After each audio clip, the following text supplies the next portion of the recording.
तो जनाब ईद से पहले आखिरी इतवार है और सब पर शॉपिंग की धुन सवार है। खरीदारों से बाजार भर चुके हैं। खवातीन मैचिंग चूड़ी, ज्वेलरियां और दुपट्टों की तलाश में घूम रही हैं, तो बच्चे भी ईद की तैयारी को फाइनल टच देने में मगन हैं। नौजवान भी कुर्तों और मैचिंग चप्पलों की तलाश में फिर रहे हैं। पाकिस्तान भर के बाजारों में कैसी गहमा गहमी है, जानते हैं। इस वक्त बाजारों में मौजूद हैं हमारे नुमाइंदगान रुबीना अलवी जो कि हमें कराची से ज्वाइन करेंगी, महविश नज़ीर रावलपिंडी से, सहरिश खोकर सक्खत से हमें ज्वाइन करेंगी, लाहौर से हमें यार मोहम्मद ज्वाइन करेंगे, जबकि पेशावर से हमारा साथ देंगे हमारे साथ होंगे शहजाद महमूद। तो सबसे पहले रुबीना अलवी का रुख करते हैं। कराची में ईद से पहले आखिरी इतवार है, कराची में भी खरीदार बेशुमार हैं, बाजार भर गए हैं। खवातीन को मैचिंग दुपट्टों और पीको की फिक्र है, तो बच्चे अपने लिए घड़ियां, बेल्ट और वॉलेट खरीद रहे हैं। रुबीना अलवी मजीद बताएंगी। जी, मैं इस वक्त मौजूद हूँ एक मार्केट में, और अब ईद में चूंकि 2 ही दिन बाकी बचे हैं, तो अब खवातीन मर्दो हजरात का रश बच्चों के साथ मजीद बढ़ गया है। अगर हम बात करें कि खरीदारी का अब जो जोर है वो किस तरफ है, तो अब छोटे मोटे कामों की जानिब है, जैसे दुपट्टों में पीको करवानी है, इसके अलावा लेसेस दुपट्टों के लिए खरीदने हैं, या फैंसी बटन्स वगैरह, या मेकअप में कुछ चीजें उन्हें खरीदनी है। तो बच्चों का जो इंटरेस्ट है वो अब नए वॉलेट खरीदने में है और सन ग्लासेस खरीदने में है। जो मर्द हजरात हैं उनके जो बर्दाश्त है वो क्रॉस हो चुकी है, और अब उनकी जेबें भी अब खाली होने तक पहुंच गई हैं। लेकिन जो खवातीन की शॉपिंग है वो जारी और सारी है, जो कि चांद रात तक जारी रहेगी। खवातीन की शॉपिंग तो जारी है, चांद रात तक जारी भी रहेगी। लाहौर का रुख कर लेते हैं, यार मोहम्मद हमारे साथ मौजूद हैं। टाउनशिप मॉडल बाजार में इस वक्त वो मौजूद हैं, जहां पंजाब की सकाफत उजागर करते हुए मेले का इनेकाद किया गया है। और मेले में क्या बिक रहा है और लोगों के जो इंटरेस्ट हैं वो कौन से स्टॉल्स में है, ये यार मोहम्मद से जान लेते हैं। बताइए यार मोहम्मद। बिल्कुल, ईद में अब कुछ रोज़ बाकी रह चुके हैं। मॉडल बाज़ार मैनेजमेंट कंपनी की जानिब से टाउनशिप में जो उनका बाज़ार वाक़ है, यहाँ पे ईद में लगाया गया है। 3 से 4 रोज़ तक, चांद रात तक ये मेला जारी रहेगा। गुज़िश्ता रोज़ इसका आगाज़ हुआ था। यहाँ पे हमने देखा है कि बग्गी भी है, घोड़ा भी है, जिसमें बच्चे जो हैं वो झूला ले रहे हैं और इंजॉय करते दिखाई दे रहे हैं। इसी तरह पंजाब की सकाफ़त को भी उजागर किया गया है। मुख्तलिफ स्टॉल्स पर दस्तकारी का जो सामान है वो मौजूद है। इसी तरह गुलदान, ज्वेलरी के जो स्टॉल्स हैं हाथों से बनी हुई, वो भी यहाँ पे हमें दिखाई दे रही है। जबकि कपड़े, जूते और जो मेहंदी और चूड़ियों के स्टॉल्स पे बड़ी तादाद में यहाँ पे लगाए गए हैं, और शहरियों की कसीर तादाद यहाँ पे मौजूद है। जो दीगर शहर की मार्केट्स हैं उसके बरक्स यहाँ पे देखा जा रहा है कुछ रेट्स जो हैं वो कम दिखाई दे रहे हैं, क्योंकि एक ये सरकारी मैनेजमेंट अथॉरिटी है जिसके मुताबिक इस बाज़ार और इस मेले को लगाया गया है। तो बच्चों से भी हमारी बात हुई, बड़ों से भी हुई, खवातीन से भी हुई है, जिनका कहना है कि ईद के लिए बढ़ चढ़ कर जो शॉपिंग कर रहे हैं ताकि ईद को अच्छा गुजार सकें। यहाँ पे जो झूले हैं वो भी दिखाई दे रहे हैं, जिसमें बच्चे खूब इंजॉय करते दिखाई दे रहे हैं। जो मॉडल बाज़ार की मैनेजमेंट है उनसे भी हमारी बात हुई है। उनका कहना है कि कंसेशन दिया जा रहा है तमाम प्रोडक्ट्स पर, लेकिन जो शहरी हैं वो कुछ शिकायत करते दिखाई दे रहे हैं कि अभी यहाँ पे इस तरह के बाज़ारों में भी रेट्स जो हैं वो बहुत ज़्यादा हैं। ओवरऑल सिचुएशन ये है कि जो लाहौरियों की कसीर तादाद है उन्होंने इस मेले का रुख किया है और ईद के लिए शॉपिंग भी करते दिखाई दे रहे हैं, साथ इंजॉय भी करते दिखाई दे रहे हैं। जी ठीक है जी, साथ रहिएगा यार मोहम्मद। हम रुख करते हैं रावलपिंडी का। रावलपिंडी के शहरी किस तरह ईद की तैयारियों को मुकम्मल कर रहे हैं। महविश नज़ीर मौजूद हैं हमारे साथ, उनसे जानते हैं। महविश, किस जगह पर मौजूद हैं आप और कैसी तैयारियां की जा रही हैं यहाँ पर शहरियों की जानिब से? बिल्कुल, मैं इस वक्त मौजूद हूँ रावलपिंडी कमर्शियल मार्केट में, जहाँ पर मुझे शहरियों की बड़ी तादाद दिखाई दे रही है। ख़वातीन हैं, बच्चे हैं, मर्द हजरात हैं। वही बात है कि न जाने 2 रोज़े ईद हैं या 3 दिन हैं हमारे पास शॉपिंग के लिए। ख़वातीन की शॉपिंग तो चांद रात तक जारी रहती है, लेकिन वही बात कि अब जो है शॉपिंग वो अपने आखिरी मराहिल में। ख़वातीन के पीको के दुपट्टे, सिलाई हुए कपड़े, दर्जियों से लड़ाइयाँ चल रही हैं। कुछ के कपड़े तैयार हो गए हैं, कुछ के बाकी हैं, और मर्द हजरात जो है इस वक्त उकताए हुए भी हैं कि अभी तक शॉपिंग मुकम्मल नहीं हो पा रही, क्योंकि सब पूरी फैमिलीज़ के कपड़े लेना और जूते ख़रीदना, मैचिंग ज्वेलरी, मैचिंग दुपट्टे, हर एक चीज़ मैचिंग इस वक्त ख़रीदना मुश्किल हो गया है सबके लिए।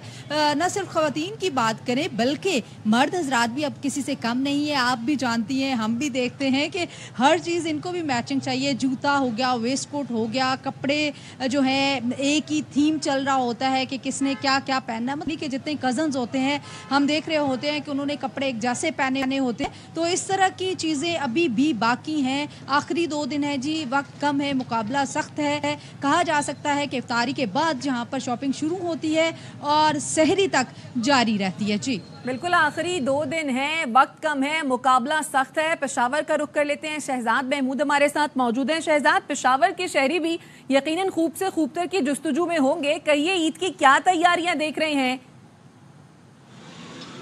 जी, मुल्क के दीगर हिस्सों की तरह खैबर पख्तूनख्वा की भी यही सूरत है। दारुल हुकूमत पेशावर के जो सबसे बड़ा मसरूफ़ बाज़ार है पेशावर सदर, वहाँ पर इस वक्त हम मौजूद हैं और शहरियों की बड़ी तादाद जिनमें ख़वातीन शामिल है, बच्चे शामिल है, मर्द हज़रात शामिल है, यंग लड़के शामिल है, वो इन बाज़ारों का रुख कर रहे हैं और अपने लिए जो ड्रेसेस है वो ख़रीद रहे हैं, शूज़ ख़रीद रहे हैं, वेस्ट कोट ख़रीद रहे हैं। इसके अलावा अंदरूनी शहर के बाज़ारों की अगर बात की जाए तो वहाँ की भी कम बेश यही सूरत हाल है, पाँव रखने की जगह नहीं है। शहरियों की एक बड़ी तादाद इन बाज़ारों का रुख करते हैं जहाँ पर ख़वातीन यकीनन अपने लिए जो नया पहनावा है, चूड़ियाँ हैं वो ख़रीद रहे हैं। साथ ही साथ जो मैचिंग की दीगर अशिया है वो भी मुख्तलिफ स्टॉल्स के बाहर जो है ख़ासा रश दिखाई दे रहा है। अगर यंग लड़कों की बात की जाए तो उनका रुझान जो है वो अब कुर्ते ख़रीदने में ज़्यादातर नज़र आ रहा है। यकीनन दर्जी तो अब नया सूट ले नहीं रहे हैं और यही वजह है कि जो कुर्ते हैं उस ख़रीदने का रुझान बढ़ रहा है। इसके बाद जो है वो बारी आती है मैचिंग ख़ुसूसन शूज़ की, पिशावरी चप्पल की। तो जो की चप्पल की जो दुकानें हैं अंदरूनी शहर में वहाँ पर भी नौजवानों की एक बड़ी तादाद आ रही है और अपने लिए जो ईद का पहनावा है उसकी मुनासबत से अपने लिए चप्पल ख़रीद रहे हैं। वेस्ट कोट की जो दुकानें हैं वहाँ पर भी खासा रश हम देख रहे हैं और शहरियों ने भी ये तहिया कर रखा है कि अफ्तारी के बाद कतई तौर पर हमने घर में नहीं बैठना। जो फैमिलीज़ हैं उनके हमरा बाज़ारों का रुख कर रहे हैं, अपने लिए ईद की शॉपिंग कर रहे हैं। 2 या 3 दिन और जाहिर है 2 ही दिन और पीछे रह गए हैं। बिल्कुल शहजाद महमूद हमारे साथ रहिएगा, आवाम बाहर निकले हैं, शॉपिंग कर रहे हैं। रुक कर लेते हैं इस वक्त हम सक्खर का, जहां पर सैरिश खोकर मौजूद हैं एक सैलून में। जाहिर है आप शॉपिंग तो बहुत शौक से करते हैं और ख़वातीन ब्यूटी पार्लर्स कैसे ना जाएं, ऐसा हो ही नहीं सकता। सैरिश, बताइए कैसी तैयारियां की जा रही हैं यहाँ पर ख़वातीन की जानिब से? एक ब्यूटी पार्लर में मौजूद हूँ और यहाँ पर ख़वातीन ने जो है वो सजने और संवरने के लिए और ख़ूबसूरत लगने के लिए जो है वो यहाँ का रुख किया है। क्या क्या एक्टिविटीज़ हो रही हैं यहाँ पर, टाइमिंग्स क्या हैं, ख़वातीन आ रही हैं, जा रही हैं, महंगाई से घबरा रही हैं, क्या कहना चाहेंगी, क्या क्या सर्विसेज हो रही हैं? हमारी हेयर कटिंग हो रही है, कॉम्बिनेशन कट की बहुत आ रही हैं, फेशियल्स हो रहे हैं, हाइड्रा फेशियल, जेंसन फेशियल, फैशन डाइज हो रहे हैं हमारे।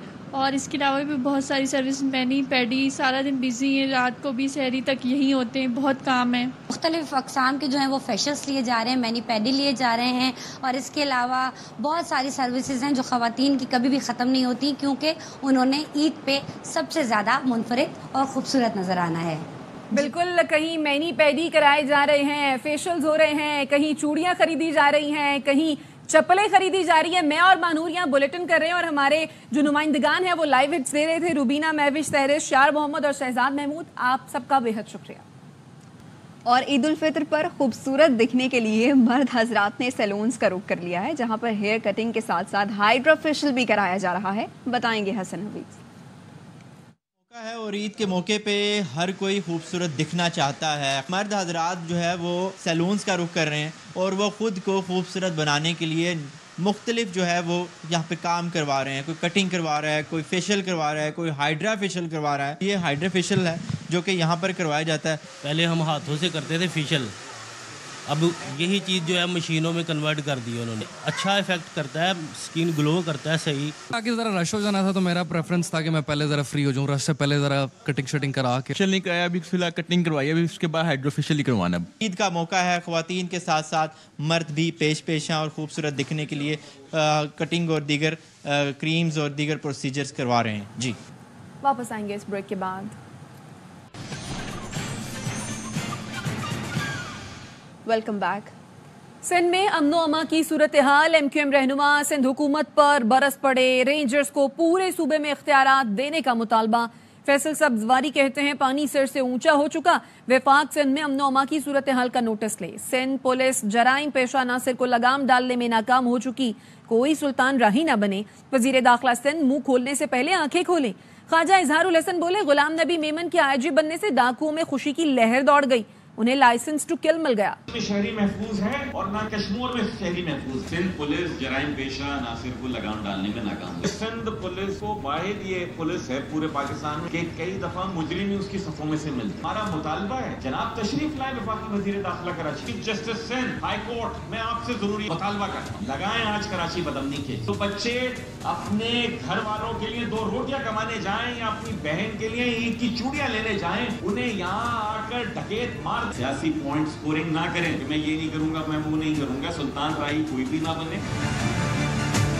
पाकिस्तान मुस्लिम लीग नून को ब्लैकमेल किया है सूबा सिंध की हुकूमत, हमारी मर्जी का आईजी लगाओ तो अपना मन ठीक होगा। मुबारक हो, आपका मनपसंद आईजी आ गया। ऐसा लग रहा है कच्चे के डाकुओं में खुशी की लहर दौड़ गई, लाइसेंस टू किल मिल गया है। रेंजर्स ने चीफ जस्टिस से मुतालबा किया है हमें आप पूरे सूबे में इख्तियार दे दें, नौमान कर दें, बिल्कुल देना। ख्वाजा इजहारुल हसन इत्मीनान रखें, सिंध हुकूमत अमन व अमान की सूरत हाल बेहतर करेगी। सूबाई वजीर नासिर हुसैन का MQM की प्रेस कॉन्फ्रेंस पर रद्द-ए-अमल। वजीर दाखिला सिंध ज़ियाउल हसन लंजार ने कहा, MQM पुलिस फोर्स को मुतनाज़ बनाकर मुजरिमों को फ़ायदा पहुँचा रही है। शर्जील मेमन कहते हैं MQM का बयानिया पुलिस का मोराल डाउन करने की कोशिश है।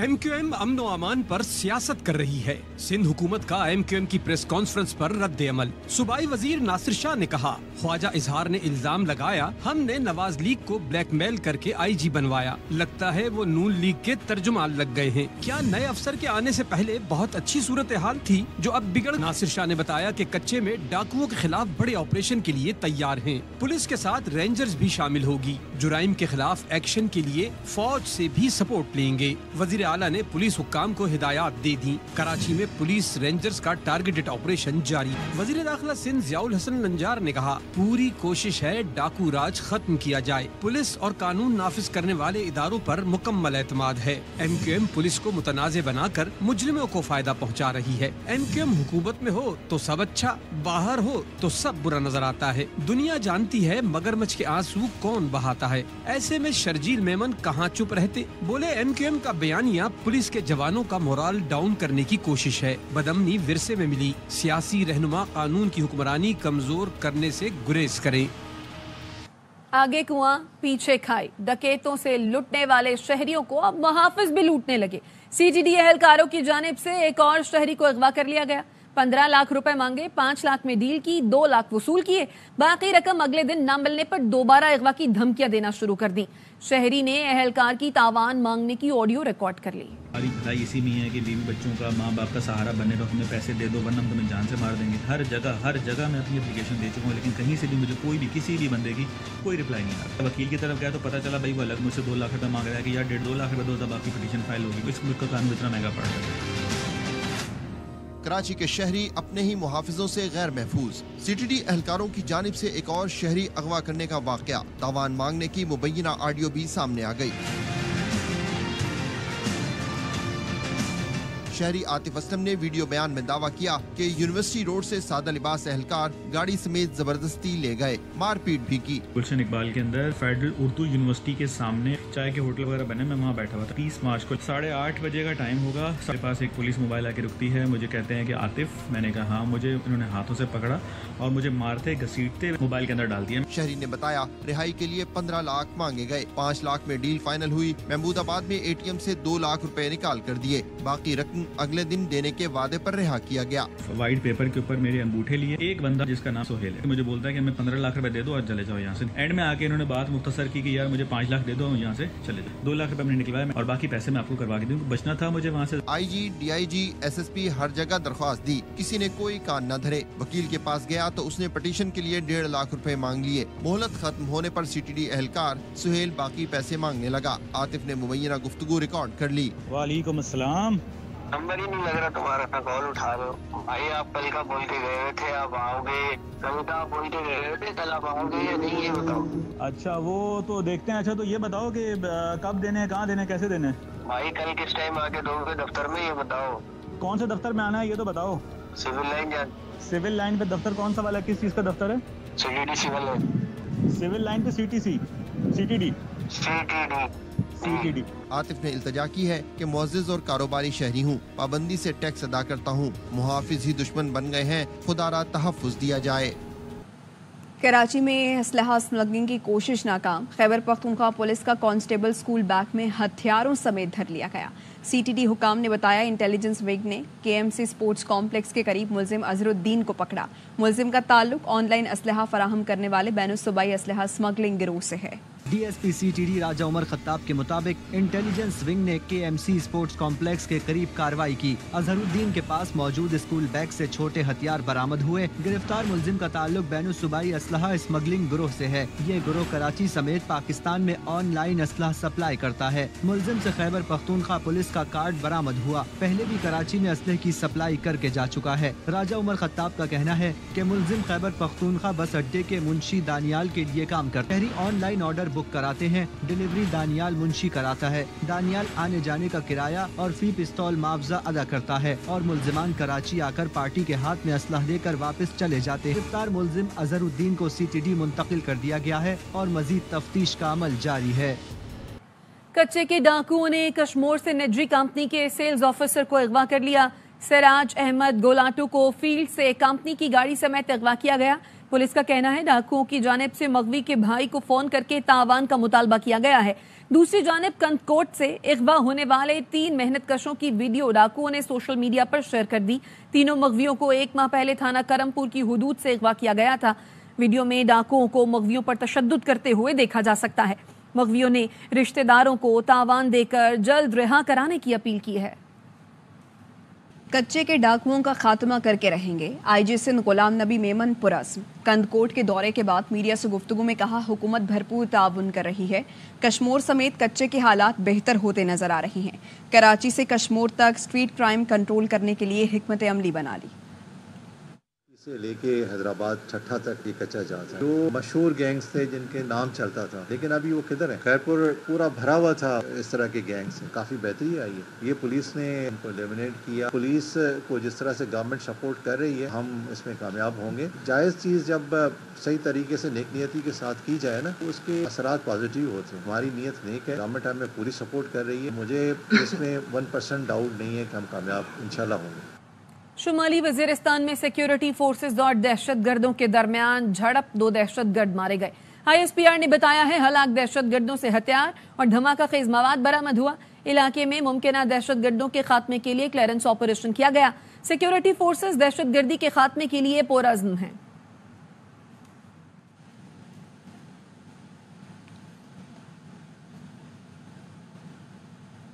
गजा में अमन के लिए काहिरा में बड़ी बैठक लग गई। मिस्र की मेजबानी में होने वाली मीटिंग में कतरी वज़ीर आज़म और अमरीकी CIA चीफ भी मौजूद हैं। इजरायली वफ्द भी मोसाद चीफ के हमरा काहिरा पहुंच चुका है। इजराइल अब तक हमास की हर शर्त मुस्तरद कर चुका था, लेकिन अब उसे अमरीका की जानिब से शदीद दबाव का सामना है। इजराइल ने खान यूनिस से फौजी दस्ते भी वापस बुला लिए हैं, जिन्होंने ज़मीनी कार्रवाइयों में हज़ारों फ़लस्तीनियों को शहीद किया। इस वक्त गजा में सिर्फ 1 ब्रिगेड तैनात है। फौजियों की वापसी के बावजूद इजराइल के फ़ज़ाई हमले जारी हैं। गुज़श्ता 24 घंटे में 40 से ज़ायद फ़लस्तीनी शहीद हो चुके। गजा में शहदा की मजमूई तादाद 33,200 से ज़ायद हो चुकी है। हम वापस आएंगे एक ब्रेक के बाद, हमारे साथ रहिए। Welcome back. वज़ीर आज़म शहबाज शरीफ उम्रे की अदायगी के लिए मदीना मुनव्वरा से मक्का मुकरमा पहुंच गए। वज़ीर आला पंजाब मरियम नवाज और वफ़द के दीगर अरकान भी उनके हमरा हैं। वज़ीर आज़म शहबाज शरीफ सऊदी वली अहद शहज़ादा मोहम्मद बिन सलमान की जानिब से खुसूसी तौर पर दी गई दावत अफ्तार में शरीक हुए। वफाकी काबीना के अरकान और वज़ीर आला पंजाब मरियम नवाज भी अफ्तार पर मदऊ थे। वज़ीर आज़म शहबाज शरीफ गुज़श्ता रोज़ वफ़द के हमरा 3 रोज़ा दौरे पर सऊदी अरब पहुंचे थे। जजों को धमकी आमेज खतूत भेजने वालों के नाम और CCTV नादरा को भिजवा दिए गए। CTD की 2 तहकीकाती टीमों ने अपना काम शुरू कर दिया है। इस्लामाबाद पुलिस की वजारत दाखिला को भेजी गई रिपोर्ट के मुताबिक खतों में आर्सेनिक पाउडर पाया गया, लेकिन मिकदार जहरीली नहीं थी। आर्सेनिक जहर बेचने वालों का डेटा जमा कर लिया गया है। तफ्तीशी हुकाम तमाम मुतालिका दुकानों के दौरे कर रहे हैं। लिफाफों पर तहरीर और स्याही तज्जिए के लिए एक्सपर्ट को भिजवा दिया गया है, जबकि पोस्टल स्टैंप का भी तज्जिया किया जा रहा है। सुप्रीम कोर्ट और हाई कोर्ट को रोजाना की बुनियाद पर रिपोर्ट जमा कराई जा रही है। उधर ट्रांसपोर्टर्स ने ईद पर कराची से अंदरूने मुल्क जाने वाली बसों के किराए बढ़ा दिए हैं। आबाई इलाकों का रुख करने वाले हजारों अफराद मुश्किलात का शिकार हैं। कराची से अली हसन बताएंगे। शहर कायद से अंदरूने मुल्क जाने वाली बसों के किराए बढ़ा दिए गए। आबाई इलाकों को जाने वाले हजारों अफराद मुश्किलात का शिकार। अंदरूने सिंध का बस रूट हो या फिर सूबाए पंजाब के मुख्तलिफ शहर, आम दिनों के बरक्स ईद के मौके पर फी मुसाफिर 500 से 800 रुपए इजाफी किराया वसूल किया जा रहा है। 2000 रुपए किराया ले रहे हैं, ये इनको कोई कुछ भी नहीं कह रहा है। हमारा मुतालबा है कि किराया कम किया जाए और गरीब आवाम को रिलीफ दिया जाए। अभी जाना तो वैसे भी है, ठीक है, अगर ये कोचें नहीं होती हम कोई किराए पे टैक्सी नहीं लेके जा रहे थे। बस मालिकान का कहना है डीजल महंगा है और वापसी पर खाली बसें चलाना उनके लिए भारी नुकसान का सबब बनता है। 1 लाख रुपए से ऊपर का खर्च है गाड़ी का, तो हम किराया नहीं बढ़ाएं तो क्या करें। ईद का त्यौहार है तो हम फिर गाड़ियां नुकसान में तो नहीं चला सकते। कायद के शहर में मुल्क के दीगर सूबों से ताल्लुक रखने वाले हजारों अफराद हुसूल रोजगार, तालीम और दीगर मसरूफियात के बाइस आर्जी तौर पर मुकीम हैं, जो ईद के मौके पर अपने आबाई इलाकों का रुख करते हैं, मगर मुश्किलात के साथ। ईद का त्यौहार है और मुसाफिर है परेशान। बसों के किराए में मनमाना इजाफा देखने को मिल रहा है। अंदरूनी सिंध जो बसें जा रही हैं फी मुसाफिर 500 से 700 रुपए इजाफी किराया वसूल कर रही हैं। कैमरामैन जहीर के साथ अली हसन, ARY न्यूज, कराची। अब तक के लिए इतना ही। देखते रहिए ARY न्यूज।